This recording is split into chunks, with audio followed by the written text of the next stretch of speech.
अपराध दो किस्म के होते हैं, एक जो अचानक से हालात की वजह से पैदा होते हैं, दूसरे जो सोची समझी साजिश के तहत किए जाते हैं, कानून को चैलेंज करके किए जाते हैं। यह केस दूसरे किस्म का है। देवरिया पुलिस थाने में जैसे मेरा तबादला हुआ, एक संगीन केस मेरे सामने आया।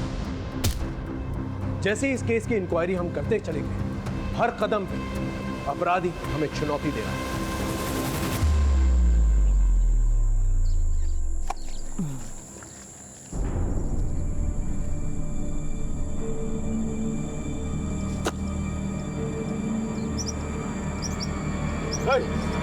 क्या कर रहा है तू यहाँ?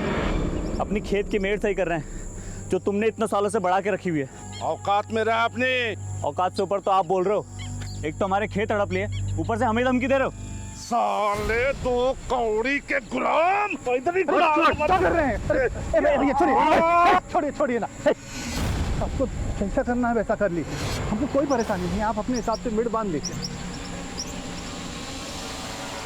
क्या बाबूजी, आज फिर आप उन लोगों के सामने झुक गए? झुकने का बात नहीं है। जब दो आदमी झगड़ा करेंगे तो किसी ना किसी को तो हथियार डालना ही है ना। और झगड़ा करके क्या हासिल होगा? वैसे भी 2 गज जमीन हथियार लेगा तो कितना अनाज उगा लेगा? बाबूजी कुछ नहीं होता है। बात को समझते काहे नहीं तुम लोग? हैं? चलो काम करो अपना।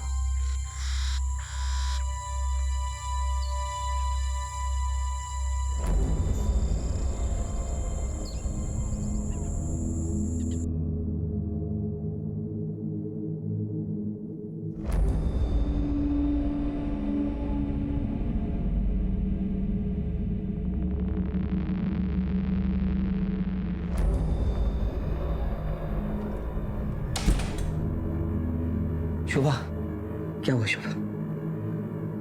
नहीं हुआ इस बार।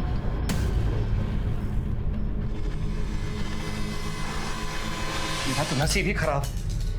अरे निराश क्यों हो रहे हो? इस बार नहीं तो अगली बार से। हाँ, हम कोशिश करते रहेंगे। देखना, जल्दी हमारे घर में बच्चा आ जाएगा। क्या आ जाएगा शोभा? तुमसे शादी करने के लिए मैंने घर वालों का लाया और रिश्ता टुकरा दिया। सबसे दूर हो गया, सबको नाराज किया। यहाँ रह रहा हूँ किराए के घर में। सोचा था उनकी नाराजगी दूर करने का सिर्फ एक रास्ता है कि मैं उनकी गोद में उनका पोता दे सकूं, ताकि हमारे रिश्ते सुधर सके। आप धीरज रखो, हम कोशिश कर रहे हैं ना। हाँ, और इलाज भी चल रहा है, हो जाएगा। कब हो जाएगा शोभा? 4 साल हो गए हमारी शादी को, 4 साल। अरे आप सुनो तो।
अरे आप इतनी जल्दी घर आ गए? अरे काम खत्म हो गया तो जल्दी चला आया। और वैसे भी बाहर बहुत बारिश है, ऑफिस में लोग कम आए थे। तुम्हें क्या हुआ? तबीयत तो ठीक है तुम्हारी?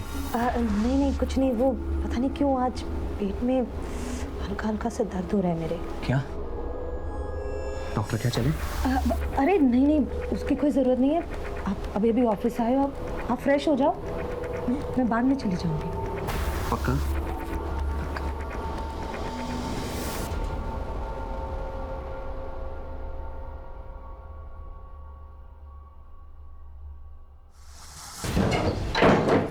अरे अंदर कहाँ चले आ रहे हो?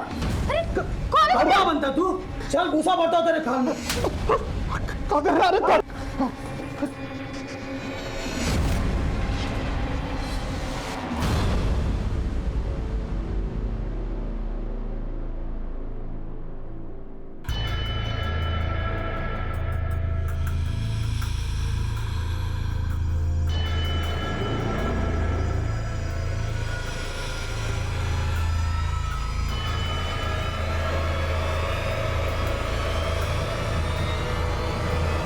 हवलदार साहब, इंस्पेक्टर साहब कहाँ हैं?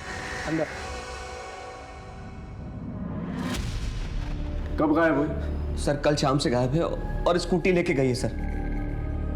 आप कहाँ रहते हैं? सर मैं बाजूपुर में रहता हूँ, लेकिन मैं नौकरी लखनऊ में करता हूँ। सर कल मैं नौकरी पे गया था तो वो घर पे थी, लेकिन मैं वापस आया तो वो घर पे नहीं थी। मैंने हर जगह ढूंढा, वो कहीं नहीं मिली सर। उसका फ़ोन भी ट्राई किया, लेकिन वो स्विच ऑफ है सर। हो सकता है किसी दोस्त या रिश्तेदार के घर गई हो। नहीं सर, मेरे अलावा उसका ज़िंदगी में और कोई भी नहीं है। हम अपनी कार्रवाई शुरू करते हैं। आप बाहर जाके कंप्लेंट दर्ज करवा दीजिए। Thank you sir. अभिषेक, ये फोटो और स्कूटी नंबर लेके सब जगह सर्कुलेट कर। चलो। ला ला ला ला ला ला ला ला ला।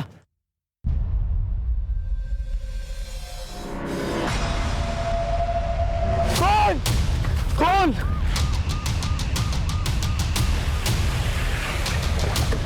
आइए सर। हटिए हटिए, बीच में से आप लोग हटिए।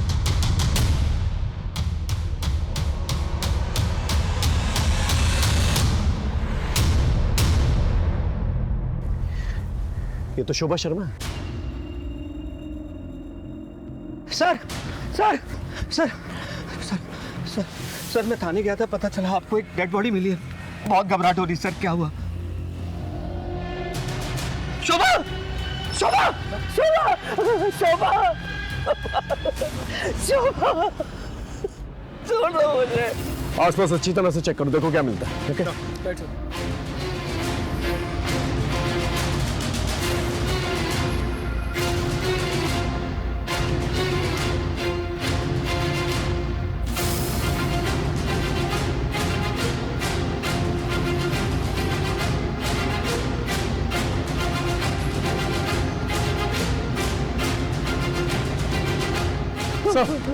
हाँ, ये टिफिन मिला दे।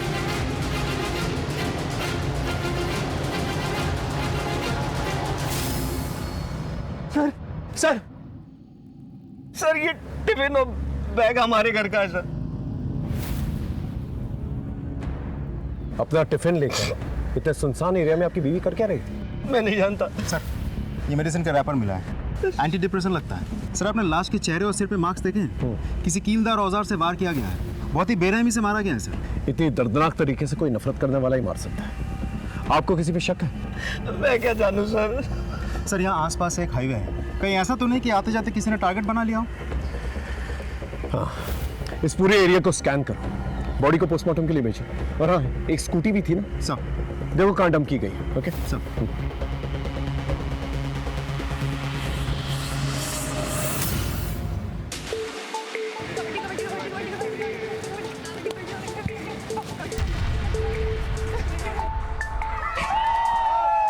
अब आखिरी खिलाड़ी बची है जिला परिषद टीम की काजल श्रीवास्तव।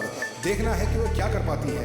मैच तो लग रहा है जैसे महानगर स्कूल ने लगभग जीत ही लिया है। काजल रेखा के अंदर घुसी और देखते ही देखते आगे बढ़ रही है, काफी बहादुरी के साथ लड़ते हुए, हालात से समझौता ना करते हुए। काजल श्रीवास्तव बड़ी बहादुरी के साथ गेम चल रहा है। देखना है कि अब क्या होता है। और इसी के साथ काजल को चारों तरफ से सबने घेर लिया है। देखते हैं काजल क्या कर पाती है।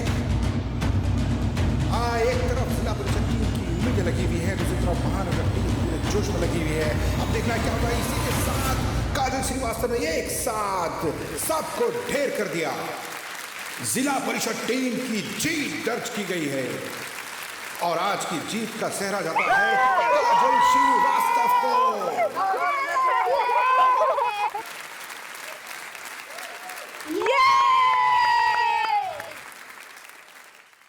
बहुत बढ़िया काजल, अब तुम सीधा डिस्ट्रिक्ट चैंपियनशिप की तैयारी में जुट जाओ। अगले ही संडे ना सिलेक्शन का कैंप लगने वाला है लखनऊ में, साथ चलो। सर दूसरे शहर में अकेले कैसे जा सकती हूँ? तुम अकेली थोड़ी ना हो, मैं हूँ ना तुम्हारे साथ। एक साथ जाएंगे, एक साथ वापस आ जाएंगे। और तुम टेंशन क्यों ले रही हो? मैं समझाऊंगा तुम्हारे पापा को, तुम बस तैयारी करो। सवाल ही पैदा नहीं होता। अब से ये बचपना बिल्कुल बंद। तुम्हें जरा सा खेलकूद में हिस्से क्या लेने दिया? दुनिया के सैर पर निकल पड़ी। सर ये काजल के लिए एक सुनहरा मौका है स्पोर्ट्स में अपना करियर बनाने का। तुझसे बात की मैंने, तूने ही दिमाग खराब कर रखा है इसका। चल निकल यहाँ से। पापा एक बार सुन तो लो, सर क्या कह रहे हैं? चुप, मुझे कुछ नहीं सुनना है। और तू भी एक बात कान खोल के सुन ले, ये तेरा आखिरी साल है। जैसे तैसे अपनी पढ़ाई पूरी कर ले। सर अगर आपको ये टेंशन है कि काजल अकेले कैसे जाएगी, तो मैं जा रहा हूँ ना उसके साथ। अरे जा भाई जा, काजल कहीं नहीं जा रही है। और तू भी अपना रास्ता नाप और निकल यहाँ से। चल निकल यहाँ से। रेनू, आज से इसका खेलना कूदना और बाहर जाना बिल्कुल बंद। समझा दो इसे। जी। पापा इसे मत करो ना।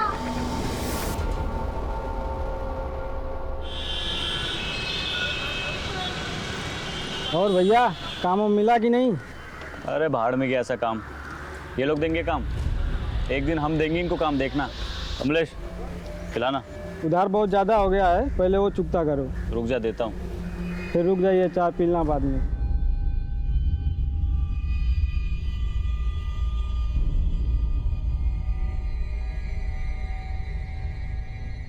ये लो भैया चाय। रख दो।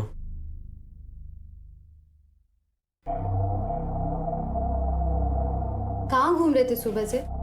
कितना फोन किया हम आपको? घूम नहीं रहे थे, काम के लिए गए थे। अगर इतने ही लायक होते तो हमें आज ये दिन नहीं देखना पड़ता। बड़े भाई है तेरे, बात करने का तरीका सीख ले पहले। हम वही तो कह रहे भैया, जिंदगी जीने का एक तरीका होता है, ऐसे कब तक चलेगा? बस कुछ दिन की बात है, हम सब सही कर देंगे। सिर ठीक कर दोगे? यही मर जाएंगे सिसक के भूखे प्यासे, अपने गांव अपनी मिट्टी से दूर। हमने कहा ना हम कुछ करेंगे, मतलब करेंगे। दिमाग मत खराब करो अब। ओके सर, जय हिंद। हाँ, हमारा अंदाजा बिल्कुल सही था। शोभा को नकल डस्टर यानी कि हाथ में भूजा जैसा कुछ पहन के बहुत ही बेरहमी से मारा गया। ये रही पोस्टमार्टम रिपोर्ट। सर यहाँ तक कि स्कल में भी छेद हो गए हैं और वार करने वाला राइट हैंडेड है। यानी कि जिसने भी मारा है बहुत ही स्ट्रांग आदमी है, यहाँ तक कि हड्डी तक में भी छेद कर दिया। लेकिन इतनी बेरहमी से कोई मारेगा क्यों? विनोद कह रहा था कि शोभा का कोई भी नहीं है। मेरे अलावा उसका जिंदगी में और कोई भी नहीं है। इस पति पत्नी के रिश्ते के बारे में पता करना, ये जानना बहुत जरूरी है कि आखिर शोभा से नफरत कौन करता है। साहब, शोभा अक्सर दोपहर में स्कूटी से कहीं जाती थी।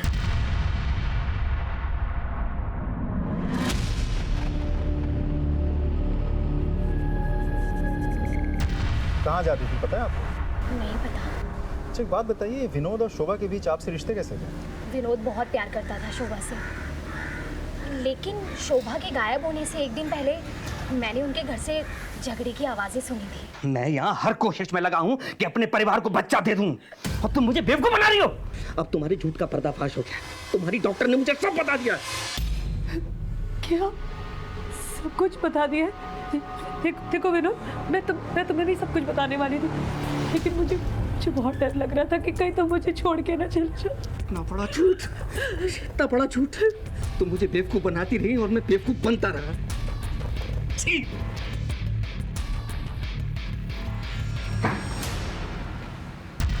विनोद ने अपने परिवार से लड़के शोभा से शादी करी थी। इसके लिए परिवार में अलगाव रहता था और अब शोभा माँ भी नहीं बन पा रही थी, इसलिए दोनों बहुत दुखी रहते थे। लेकिन इस बात को लेके झगड़ा उसी दिन हुआ था पहली बार। ये विनोद के परिवार वाले कहाँ रहते हैं? साहब यही रहते हैं गांव में। शोभा की मौत के बाद से वो लोग भी यहाँ आने जाने लगे। हम थक गए ऐसी जिंदगी जीते जीते, हमको तो कुछ समझ में नहीं आ रहा हम क्या करें। भैया भी बहुत परेशान रहते हैं। अब इतनी दूर तो तुम लोग बैठे हो, कहा था ना गांव में आ जाओ, सब लोग हैं यहाँ पर। कुछ ना कुछ हो ही जाएगा। गांव तो आना ही है, लेकिन तुम जानती हो ना कितना मुश्किल है। हाँ, लेकिन आ जाओ।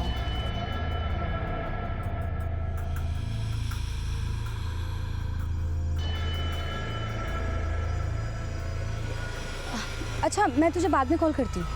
हाँ हाँ ठीक है।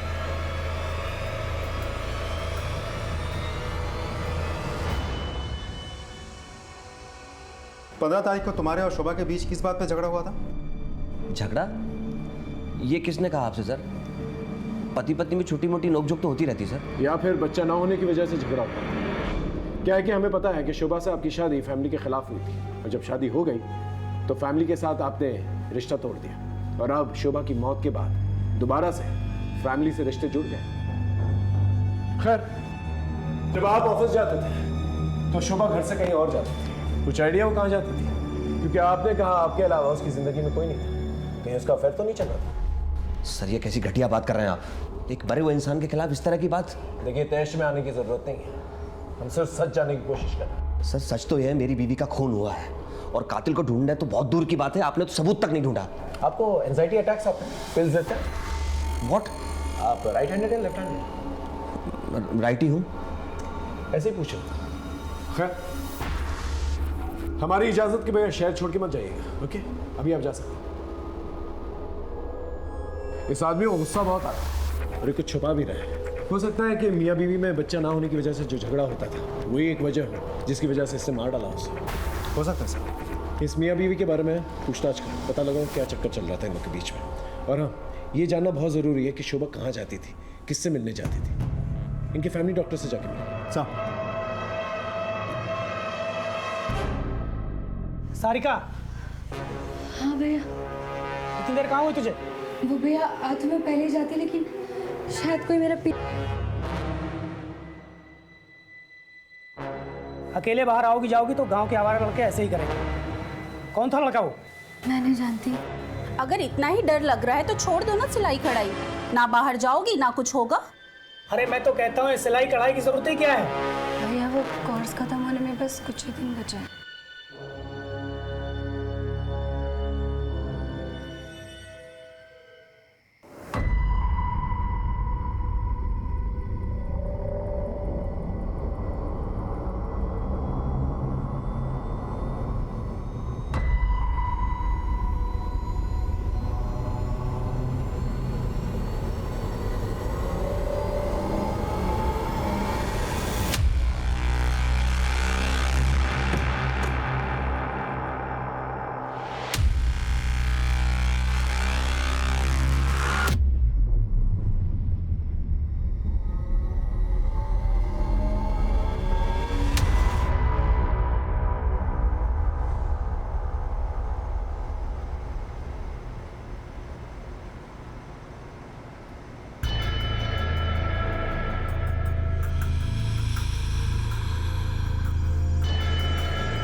जी सर, शोभा मेरे पास आई थी कुछ ही दिनों पहले। उसके पेट में किसी तरह का इन्फेक्शन हुआ था।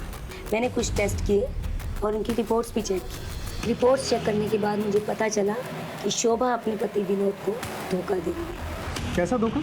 दरअसल सर, शोभा पहले से एक बच्चे की माँ थी और उसके बाद उसकी बच्चेदानी निकाली जा चुकी थी, जिसकी वजह से वो दोबारा प्रेग्नेंट नहीं हो सकती थी। मैंने शोभा से इस बारे में बात भी की थी। देखिए मैडम, ये बात सच है, लेकिन प्लीज़ आप विनोद को इसके बारे में कुछ मत बताइएगा। तुम भले ही अपने रिश्तों में धोखे का जहर घोल रही हो, लेकिन मैं अपने प्रोफेशन में बेईमानी कभी नहीं करूँगी। मुझे सब कुछ विनोद को सच सच बताना होगा। प्लीज़ मैडम, आप समझने की कोशिश कीजिए मैडम। मेरा इस दुनिया में कोई नहीं है। मेरा घर बर्बाद हो जाएगा मैडम। मैं विनोद को खुद सब कुछ एक दिन बता दूंगी, अपनी शादी के बारे में, वैभव के बारे में, सब कुछ। प्लीज। फिर आपने ये बात विनोद को बता दी? जी सर, एक्चुअली विनोद बच्चे को लेकर के बहुत परेशान था, तो एक डॉक्टर होने के नाते मैंने उससे ये सब छिपाना ठीक नहीं समझा। डॉक्टर एक बात बताइए, शोभा के पहले पति और बच्चे के बारे में आप जानती हैं? जी नहीं सर, मैं कुछ नहीं जानती। सर मैं क्या पूछ सकता हूँ, आपने मुझे यहाँ क्यों बिठा के रखा है? विनोद, तुम डॉक्टर विनीता को जानते हो ना? हम मिल चुके हैं उनसे और उन्होंने तुम्हारे झूठ के बारे में हमें बता दिया है। डॉक्टर विनीता ने शोभा के बारे में हमें सब कुछ बता दिया। उसकी पहली शादी, उसका पहला बच्चा और उसका कभी भी ना बच्चा होना। ये सब सुन के तुम्हें बहुत गुस्सा आया और तुमने उसे मार दिया या मरवा दिया। नहीं सर, सच तो ये है कि मैं आज भी शोभा से बेहद प्यार करता हूँ।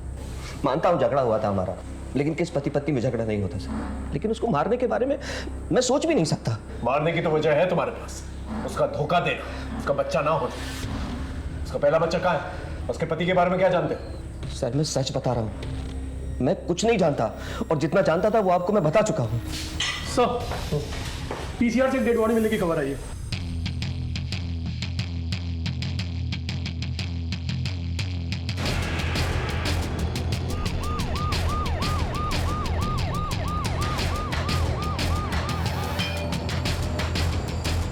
चलिए हटिए, साइड हटिए सर। आसपास चेक करो, देखो क्या मिलता है। सर इस लड़की को भी लगभग वैसे ही मारा गया है। नकल डस्टर से चेहरे पे वार किए गए हैं और ये निशान देखिए सर, लगता है शायद उसके बाद किसी ने गला दबा दिया हो।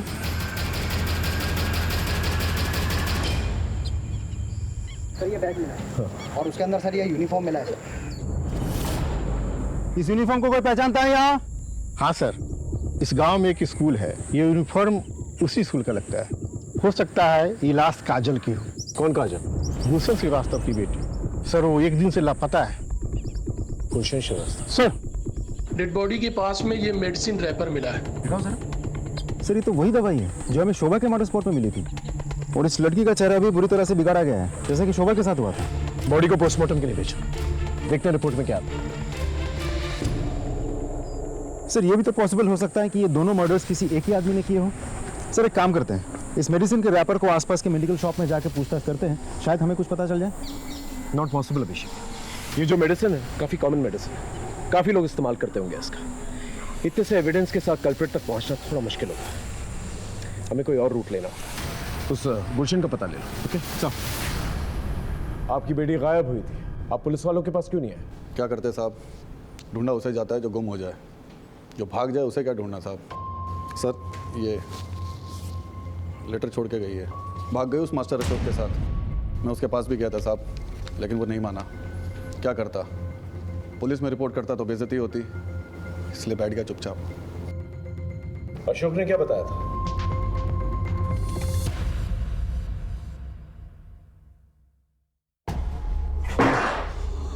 अशोक, काजल कहाँ है? मुझे नहीं पता काजल का। इज्जत के सिवा कुछ नहीं है मेरे पास। बता दे काजल कहाँ, नहीं तो जान से जाएगा। मैंने कहा ना मुझे नहीं पता काजल का। ये मेरा घर है, चिल्लाओ मत यहाँ पर। निकलो यहाँ से, निकलो। छोड़ूंगा नहीं तुझे, अब देख क्या करता हूँ मैं तेरे साथ। चलो निकलो यहाँ से।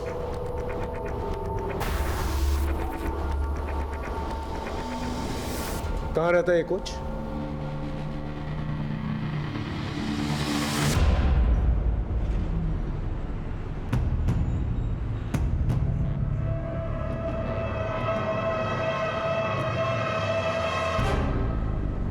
एकदम परेशान मत होइए और 1 से 2 दिन लगेगा, बाकी 2-3 दिन में मैं आपका काम करा दूंगा। ठीक है, चलिए सर, थैंक यू।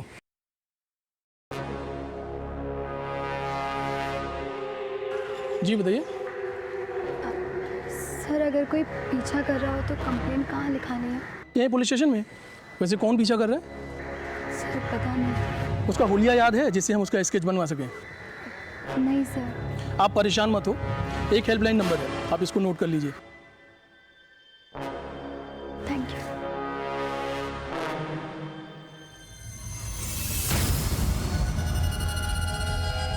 सर काजल की पोस्टमार्टम रिपोर्ट आ गई है, उसके साथ रेप किया गया था। व्हाट? जी सर, दोनों जगहों पर मिली मेडिसिन का रैपर सेम है, नकल डस्टर के मार्क्स भी बिल्कुल सेम है और मारने का तरीका भी बिल्कुल वैसा ही है जैसा शोभा का था। सर कहीं ऐसा तो नहीं कि ये दोनों मर्डर्स एक दूसरे के साथ कनेक्टेड है? अभी फिलहाल किसी कंक्लूजन पे जंप नहीं कर सकते। हो सकता है एक महज इत्तेफाक हो। कुछ और इन्फॉर्मेशन मिली? जी सर, जिस रात काजल घर से भाग गई थी उस रात उसने अपने कोच अशोक को फ़ोन किया था। ये रही उसके कॉल डिटेल्स। लेकिन सर अब अशोक अपने घर से फरार है। इसका मतलब गुलशन ने जो इल्ज़ाम लगाया था कि अशोक ने ही मदद की थी काजल को भगाने में, वो सच थी। गांव में कुछ और पता चला? नहीं सर, ना ही स्कूल से कोई और सस्पेक्ट मिला।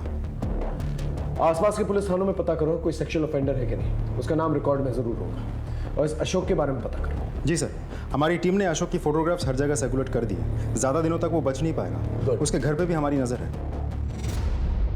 दोनों ही केसेस में मोडस ऑपरेंडी एक जैसी थी और चोट के निशान ये बता रहे थे कि एक ही किस्म का हथियार यूज किया गया था। लेकिन दोनों अलग अलग गांव होने की वजह से अलग अलग तरीके से छानबीन कर रहे थे हम लोग। शोभा की निजी जिंदगी और काजल की निजी जिंदगी सीधी नहीं थी, इसलिए हमने उनके परिवार के हर एक सदस्य पे नजर रखी हुई थी। और इसी छानबीन के दौरान एक ऐसा राज सामने आया जिसने हमारी केस की दिशा बदल दी। सर, ये रहा बच्चा। इसी का नाम वैभव है। ये शोभा का बेटा है। शोभा अक्सर इससे मिलने यहाँ आया करती थी। वैभव बेटा, कैसा है तू? मैं ठीक हूँ। कितना कमजोर हो गया? मम्मी, मुझे आपके बगैर मन नहीं लगता। जल्दी तुझे यहाँ से ले जाऊंगी। मैं तेरा मनपसंद खाना लेकर आई हूँ।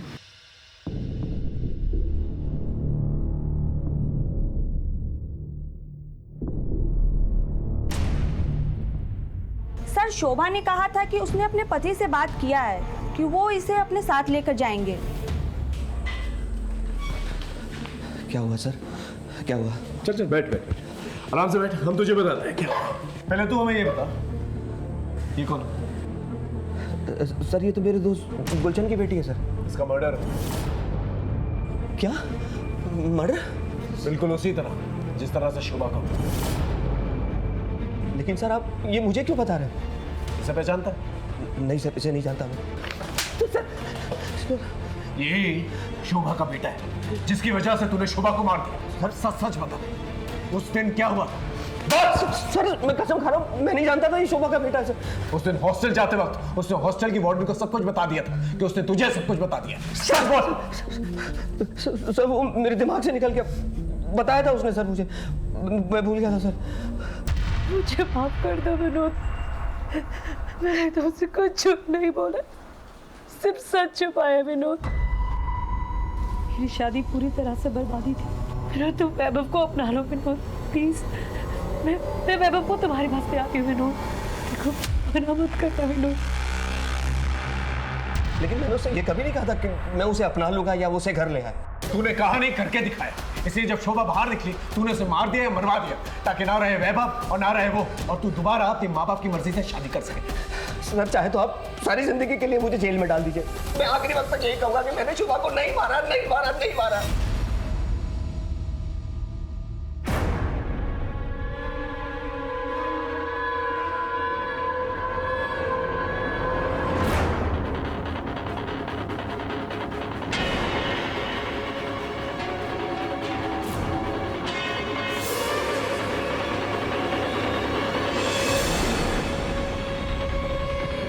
सर अशोक को लखनऊ के गोमती नगर एरिया में देखा गया है, लेकिन एक इंटरेस्टिंग बात है, वो एक मेडिकल स्टोर से दवाई चुरा कर भाग रहा था क्योंकि उसके पास डॉक्टर का प्रेस्क्रिप्शन नहीं था। गोमती नगर पुलिस से कोऑर्डिनेट कर, वहीं कहीं छुपा पाओ। जी सर, हमारी खबरें टीम और पुलिस टीम दोनों ही उसके पीछे पड़ी है। ज़्यादा दिनों तक सस्पेक्ट विनोद हमारी गिरफ्त है, लेकिन फिर भी हम उससे कुछ उगलवा नहीं पाए। अब देखते हैं काजल का मर्डर सस्पेक्ट क्या करता है।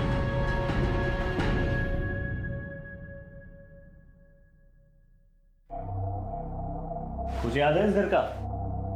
हाँ भैया, कैसे भूल सकते हैं, एक ही याद थोड़ी ना इस घर में। अच्छा सुनो अंकिता। जी भैया।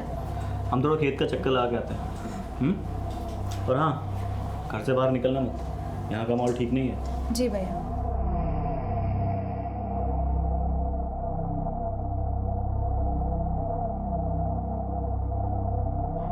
अच्छा चलो गेस करो हम कहाँ हैं? तेरी आवाज़ बता रही है कि तू गांव में है। अरे बिल्कुल सही जवाब। बता फिर कब मिल रही है? अरे इसीलिए तो हम फोन किए हैं। शाम को नदी के पास मिलते हैं। ओके।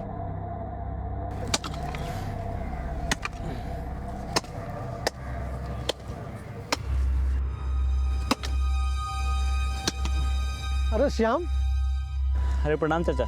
कब आए? बस अभी आए। ये जो कुछ बचा है अपना उसे बटोरने के लिए। बहुत अच्छे बेटे, ये जमीन बनाओ और अब यही रहो। यही सोचा है अब।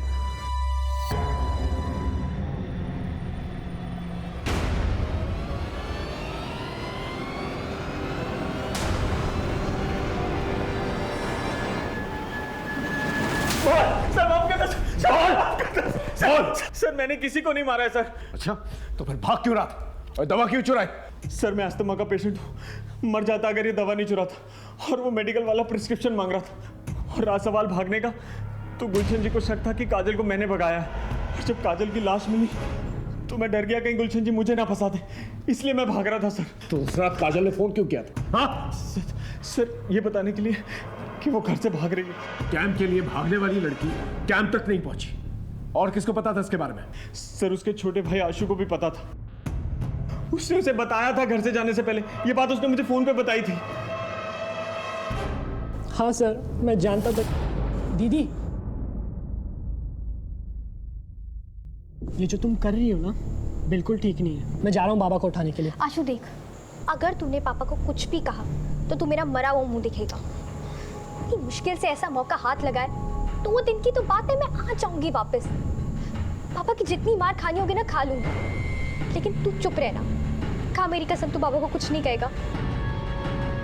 मुझे लगा था कि दीदी 2 दिन में वापस आ जाएंगी। दीदी तो वापस आए नहीं। और बाबा इतना गुस्सा थे कि अगर मैं उन्हें बताता कि मुझे पता है कि दीदी कहाँ है तो वो मुझे जिंदा नहीं छोड़ते। इसलिए मैंने उन्हें कुछ भी नहीं बताया।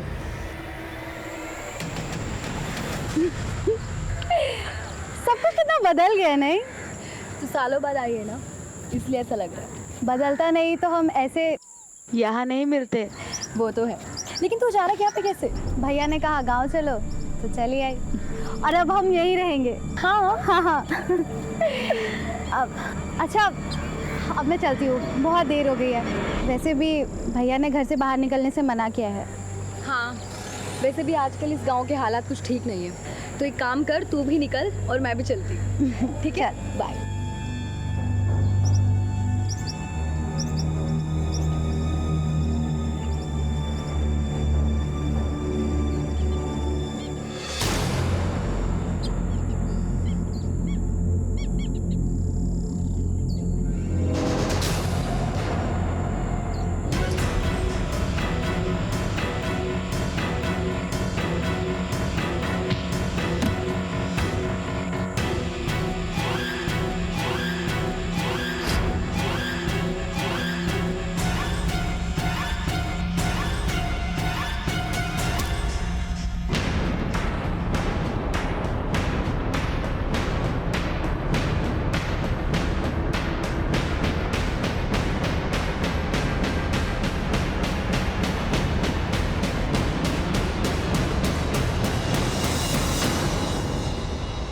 इधर आ। जी सर। ये तेरा तू कहाँ जा रहा है? घर जा रहे सर। वैसे यहाँ आसपास खतरा बहुत है। कर क्या रहा है यहाँ पर? आगे आगे खेत है हमारे सर, वो देरी हो गई आज। चलो ठीक है, गाड़ी में बैठ जाओ, छोड़ देते। जी जी सर।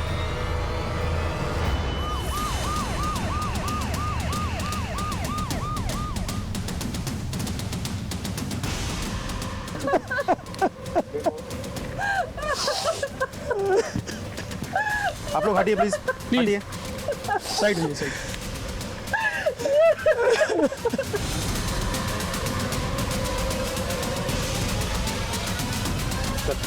फिर से उसी तरीके से हत्या की गई है और सेक्सुअल असॉल्ट भी।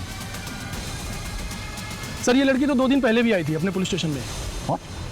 क्या कह रही थी? सर उसका कहना था कि कोई इसका पीछा कर रहा है। जब मैंने उससे पूछा तो उसने कहा नहीं पता, लेकिन मैंने सर उसे हेल्पलाइन नंबर भी दे दिया था। वो कह रही थी कि कोई उसका पीछा कर रहा है, लेकिन हमने कोई ध्यान नहीं दिया। कुछ बताया आप लोगों को कि कौन था वो? किसी की दुश्मनी थी उसकी? कुछ नहीं पता हम लोगों को। सर ये रैपर मिला। सर ये रैपर देखिए, बिल्कुल ऐसा ही मेडिसिन का रैपर हमें शोभा के मर्डर स्पॉट पर भी तो मिला था। जिस बेरहमी से मारा गया ऐसे, किसी साइको किलर का ही काम हो सकता है। या तो ये तीनों की तीनों मर्डर्स जो हैं कनेक्टेड है, या फिर अनफॉर्चुनेटली ये तीनों की तीनों वो साइको किलर की नजर में आ गए। पॉसिबल है सर, क्योंकि सिर्फ मर्डर करना या रेप करना उसकी मंशा नहीं हो सकती। अब लगने लगा है कि किलर हमें चुनौती दे रहा है और हमारी हर एक मूवमेंट पे नजर रखा। सर कल शाम में जब मैं इधर पेट्रोलिंग पर था तभी उधर से एक आदमी आ रहा था। कौन था? सर उसने ये सब तो नहीं बताया, लेकिन उसने एक बात बताई थी कि उसका आसपास के एरिया में ज़मीन है। इस पूरे एरिया में जितने लोगों की ज़मीन है ना, उन सब से पूछताछ करो और उस आदमी के बारे में ही पता करो, शायद उसे कुछ पता हो। इसकी फोटो लो और आसपास के एरिया में पूछताछ करो। ये कह रही थी कोई इसका पीछा कर रहा है, पता करो, शायद किसी ने कुछ देखा। ओके, और बॉडी को पोस्टमार्टम के लिए भेजो।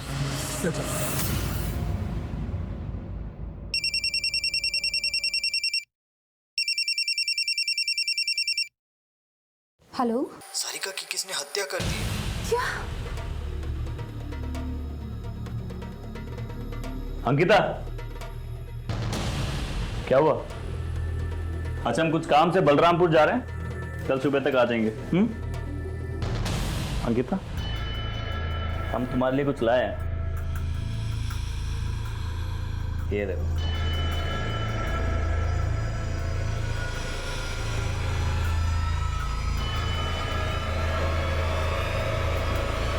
वैसे भी आजकल इस गांव के हालात कुछ ठीक नहीं है, तो एक काम कर, तू भी निकल और मैं भी चलती।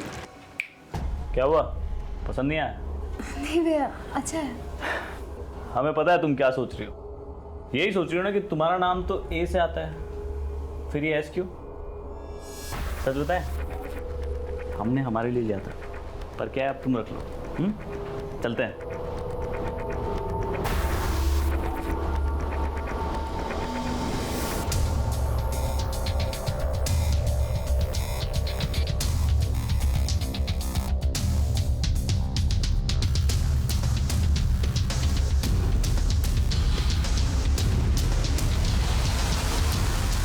सर उस एरिया में नदी के किनारे तक कुल 25 लोगों की ज़मीनें हैं। मैंने उन सभी लोगों से बात कर ली है, लेकिन सर वो आदमी नहीं मिला जो उस रात पेट्रोलिंग करते वक्त मिला था। इसका मतलब इस आदमी ने झूठ कहा था कि उसकी ज़मीन है उस पर। इस आदमी की स्केच बनाओ और पता करो ये गांव वाला है या बाहर से है। Okay, right sir. सर, हाँ, सारिका की पोस्टमार्टम रिपोर्ट आ गई है, उसके साथ भी रेप हुआ है। जी सर, काजल के बॉडी में हमें जो सीमेंट मिले थे उसके साथ सैंपल मैच कर गया है। एक और बात सर, इस बार भी वही नकल डस्टर यूज़ किया गया है और उसी तरीके से स्कल में छेद भी हुए हैं। और सर, मारने वाला इस बार भी राइट हैंडेड है। इसका मतलब ये किसी साइको किलर का ही काम है और ये सारिका उसकी तीसरी विक्टिम है। अब हम ये बात रूल आउट कर सकते हैं कि ये सब रैंडम किलिंग्स नहीं है। मतलब? मान लो शोभा और काजल का मर्डर जो है एक महज इत्तेफाक है, लेकिन सारिका किसी और गांव से आई थी, उसे साइको किलर ने फॉलो किया होगा और मौका मिलते ही उसे मार डाला। मतलब किसी के साथ जाती दुश्मनी। राइट। अब हमें यह पता लगाना होगा ये तीनों लड़कियों का कॉमन कनेक्शन क्या है। सर, इन तीनों मर्डर्स में कोई डायरेक्ट कनेक्शन तो मुझे लग नहीं रहा है, लेकिन हाँ, एक गहरा कनेक्शन तो है। काजल के पिताजी गुलशन, शोभा का हस्बैंड विनोद और सारिका का भाई मनोज, तीनों ही दोस्त हैं और दोस्ती बहुत गहरी है सर। यानी कि ये तीनों के तीनों जो दोस्त हैं, इनके साथ एक ही हादसा होता है। सर, हाँ, उस आदमी का स्केच बन गया। इस स्केच को सब जगह सर्कुलेट और मनोज और गुलशन को आने बोलो। Right sir. तुम तीनों से जो सवाल मैंने अलग अलग पूछा था, अब साथ में मिलकर पूछ लो। तुम तीनों का कोई तो दुश्मन है जो तुम लोगों से दुश्मनी निकाल रहा है। कुछ आइडिया कौन है वो? नहीं है। इसे पहचानते हो?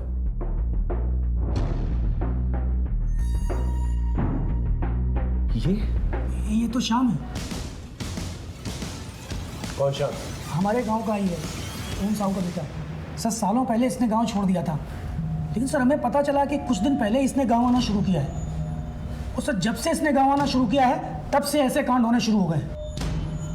तो अब बता रहे हैं हमें भी अभी तस्वीर देख के झटका लगा। आप लोग हमें ये बताइए, आप लोगों का कनेक्शन क्या है इसके साथ और ये कहाँ मिलेगा?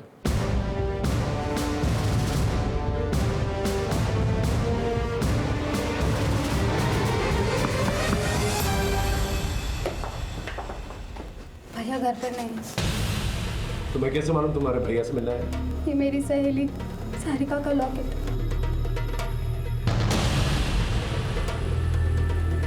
ये लॉकेट तो सारिका का है। शाम का है? भैया बलरामपुर। बलरामपुर? बलरामपुर में तो मेरी बहन स्नेहा रहती है, मैंने बताया था ना आप लोगों से। चलो बलरामपुर चल।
बहुत हो गया तेरा ये वेश, अब चल। और आप लोग क्यों आ गए? हम आने वाले थे। चल लेकिन चला सर। Call ambulance. हाँ, हम नहीं मारा है सबको, ले लिया अपना बदला। कौन सा बदला? हमारी जिंदगी बर्बाद करने का। उस विनोद, गुलशन और मनोज ने मिलके 4 साल पहले स्नेहा को लेकर हमारी जिंदगी बर्बाद कर दी।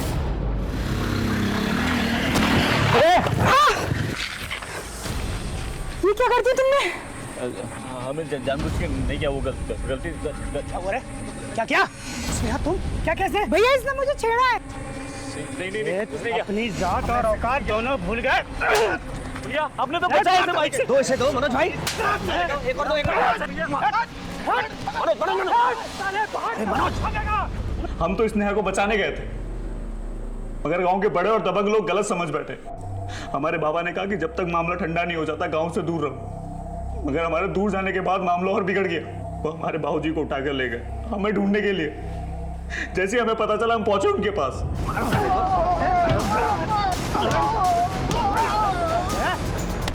साले को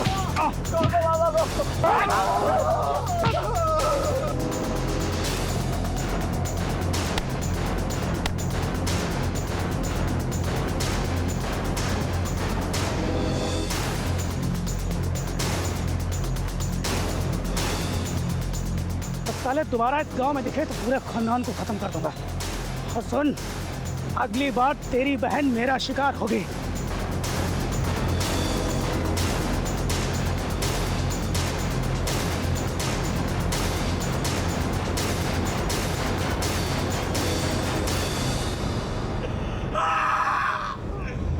मारपीट से ज्यादा उन्होंने हमारे बाबा की दिल पे चोट पहुंचाई।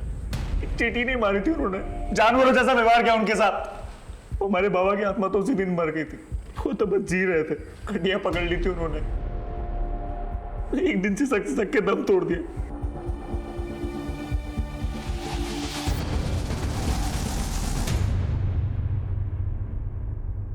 गलती हमारी थी भी नहीं, फिर भी उन्होंने हमारे साथ साथ हमारे बाबूजी को भी सजा दी। तभी हमने सोच लिया कि बदला तो लेंगे। बदला लेना ही तो गुलशन, मनोज और विनोद से लेते। उन 3 निर्दोष औरतों ने क्या किया? ये बात आप उनसे जाके पूछो ना। अगर उन्हें कोई बात करनी थी तो हमसे क्यों नहीं की? हमारे निर्दोष बाप को क्यों घसीटा बीच में? हम भी जताना चाहते थे उन्हें कि अपने सामने अपनों को मरता हुआ देख के कैसा लगता है। इसीलिए सबसे पहले हमने विनोद की बीवी शोभा को मारा, फिर गुलशन की बेटी काजल को, फिर मनोज की छोटी बहन सारिका को, और फिर स्नेहा को। हमारे बाबा के आत्मा को अब शांति मिल गई होगी।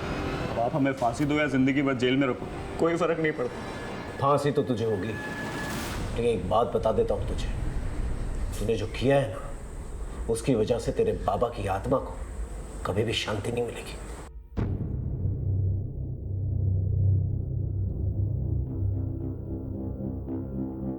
शाम के दिल में अपने पिता के खिलाफ अत्याचार घर कर चुका था और एक सुलगते लावा की शक्ल ले रहा था। अंकिता को यह दस्तक जरूर मिली थी कि शाम की जिंदगी में कुछ अजीब चल रहा है, लेकिन समझते समझते देर हो गई। आशु को यह दस्तक मिली कि काजल अपने कबड्डी के खेल के जुनून में कुछ गलत कर रही है, लेकिन उसने ये बात अपने माँ बाप से छुपा के रखी और नतीजा बहुत ही भयानक निकला। शोभा ने विनोद से बात छुपाई, लेकिन जब बताने पे आई तो मौका ही नहीं मिला। सारिका ने बार बार अपने घर वालों से यह कहा कि कोई उसका पीछा कर रहा है, लेकिन किसी ने उसका यकीन ही नहीं किया। सच कहें तो विनोद, मनोज और गुलशन ही इस अपराध के रचयिता हैं। उन्होंने बिना सच जाने कानून को अपने हाथ में लिया और एक ऐसा बीज बोया जिसने तबाही मचा दी। दस्तक होती जरूर है, चाहे वो जोरदार हो या खामोश। उसे सुने, समझे और सतर्क रहें। फिर मिलेंगे एक नए केस के साथ। तब तक देखते रहिए क्राइम पेट्रोल दस्तक, क्योंकि मकसद बताना नहीं, बचाना है। जय हिंद।